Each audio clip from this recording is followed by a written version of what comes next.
Está no ar mais uma escola bíblica, mais um episódio desta escola que tem por objetivo dar-lhe a conhecer e relembrar consigo também todos os pontos importantes que Jesus deixou para nós, inscritos nas Sagradas Escrituras. Estamos a lidar com a Epístola aos Gálatas e demos-lhe como tema principal o Evangelho em Gálatas. Temos também connosco diariamente o pastor Pedro Esteves, que nos acompanha e que nos ajuda na reflexão desta epístola que Paulo escreveu, e por isso mesmo nós abrimos sempre o nosso programa com o sumário, com o resumo daquilo que vai ser a nossa conversa. E hoje será exatamente o quê?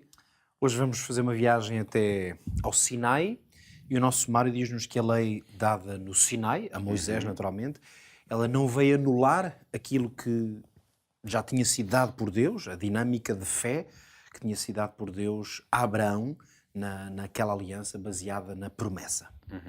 Muito bem, vamos ver também o que é que a Bíblia tem para nos dizer e para isso convido a abrir a sua Bíblia em Gálatas capítulo 3.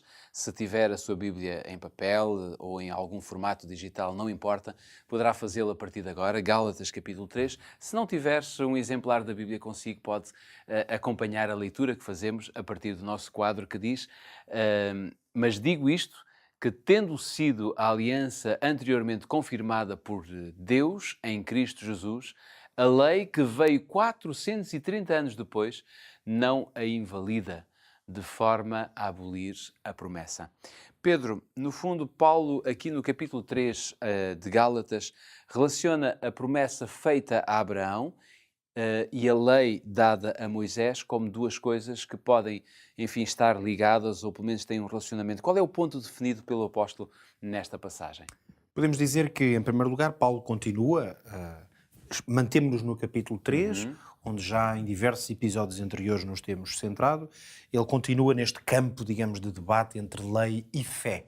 E como estes dois conceitos, se não bem articulados, porque eles também se podem articular em conjunto, aqui o problema é se houver uma visão desequilibrada no que diz respeito à salvação e à justificação. Dentro deste contexto, se é verdade que o apóstolo, por um lado, já tinha apresentado a argumentação explorando a ideia de que Abraão foi considerado justo, mas com base na fé em Deus, não no que ele fez, portanto, não nas obras, ele não conquistou como um direito, foi a fé em Deus que o tornou justo. Agora o apóstolo quer explorar a ideia de que a lei que veio a ser dada por Deus no Sinai a Moisés, isto lá está, mais de 400 anos depois, essa lei não veio anular esta grande verdade, digamos, que tinha sido iniciada com Abraão.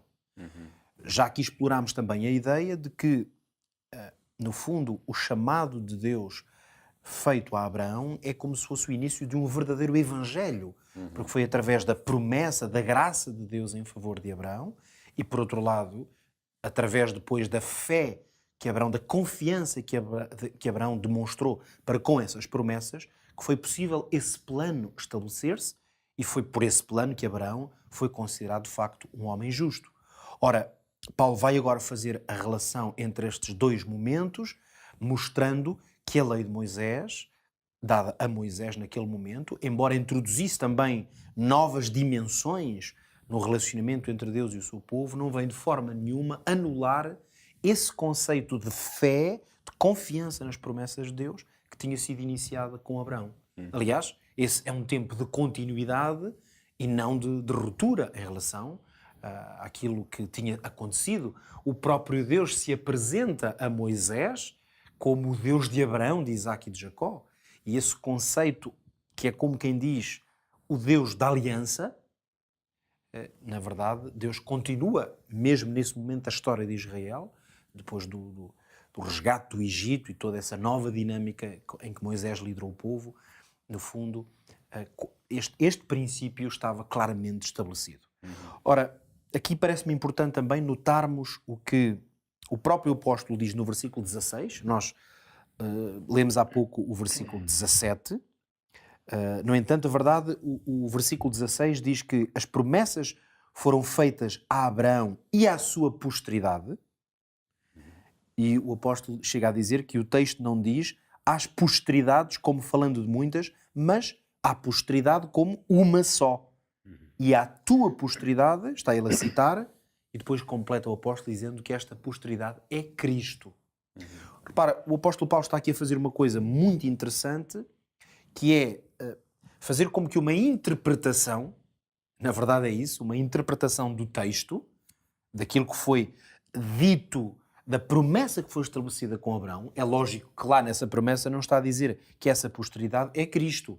Por isso, aqui, se quisermos, é um exercício hermenêutico, assim, uma palavra complexa, mas quer dizer, é o próprio apóstolo Paulo que está a usar o texto sagrado da Bíblia, no livro do Gênesis, e ele está como que a reinterpretá-lo de maneira a que ele possa ser entendido naquilo que o apóstolo, Deus lhe mostrou que era a verdade, ou seja, aquilo que Deus tinha como significado, digamos, mais abrangente para este termo que é as promessas foram feitas a Abraão para a sua posteridade.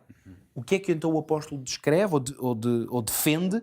Que esta posteridade era uma referência profética a Jesus Cristo.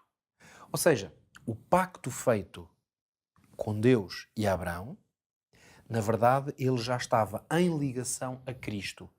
Porque quando Deus diz a Abraão, em ti serão benditas todas as nações da terra, quando lhe diz que a tua posteridade trará essa bênção, no fundo, já estava a apontar não apenas para os filhos, ou netos, ou bisnetos, mas que essa bênção estender-se até Jesus. Não podemos esquecer que Jesus vem da linhagem de Abraão, naturalmente. E, portanto, o sentido maior dessa promessa feita a Abraão cumpre-se em Cristo.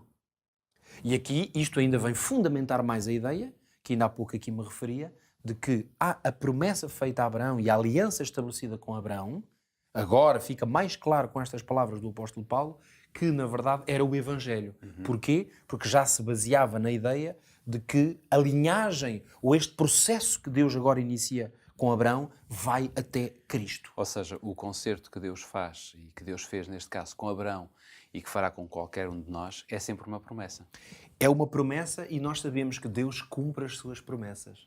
É isso que na Bíblia significa o facto de Deus ser fiel, de Deus ser como uma rocha, de Deus não se mover logo. Quando Deus estabelece um concerto baseado numa promessa, Deus de modo algum vai violar essa promessa. E isso encontramos desde Gênesis a Apocalipse, não é só no livro aos Gálatas neste caso, não é? Precisamente. Por isso é que o apóstolo consegue trazer, digamos, esta segurança que deve fundamentar a fé do crente de que em Cristo já estava presente potencialmente, ou se quisermos profeticamente, na aliança feita com Abraão. Ora, agora vamos talvez ao ponto final desta reflexão, a partir do versículo 17, que nós lemos há pouco, que é a ideia de que a lei que veio 430 anos depois de quem? De Abraão, não vai invalidar a promessa de Abraão. Claro. Então, se nós estamos a ver claramente, e o apóstolo diz que a promessa feita a Abraão já continha a mensagem do Evangelho, porque essa posteridade apontava para Cristo, é impensável a ideia de que quando Deus vem ao Monte Sinai, ali se encontra com Moisés, lhe dá as leis, que essas leis vieram interromper este processo de aliança e de Evangelho que veio até Cristo. Claro. Isto dá-nos, naturalmente, confiança de que mesmo a lei que nós encontramos em Moisés, ela também se insere num processo de aliança, não está contra esse processo. Vamos traduzir isto, digamos, em palavras simples, tal como fizemos até aqui, mas numa aplicação prática da nossa vida. A aplicação prática é, no fundo, explorar um pouco, talvez olhando e pensando na nossa vida, nesta ideia de que Deus é sempre leal às suas promessas. Confie nisto, creia nisto, e viva mesmo por isto. Aquilo que Deus prometeu, Ele vai cumprir. Busque por isso na palavra de Deus, no Evangelho, as promessas que Deus tem reservadas para si e acredite que Ele não falhará. É exatamente com esta certeza de que Deus nunca falha perante aquilo que Ele promete, que nós também deixamos a promessa de que voltaremos no nosso próximo episódio para continuarmos a estudar e a desenvolver esta ideia de Paulo, que Paulo nos apresenta, que apresentou aos Gálatas e que nos dá também a nós a certeza de que podemos confiar totalmente no nosso Deus. Até lá.